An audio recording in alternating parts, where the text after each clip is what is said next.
এই যে দেখছেন, এই কুকুরটা আমার পোষা কুকুর।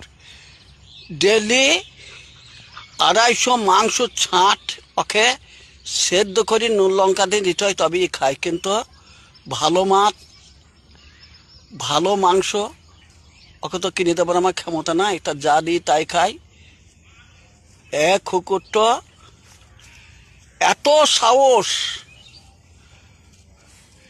এই কুকুরটা এত সাহস।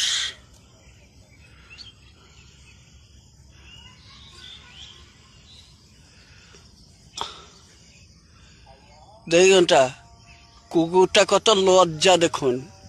এই কথা শুনে শরীর পালিয়ে গেল। জি, তুই খাবার আমাকে দিস, তারপর বুলে বেড়াছিস কেন?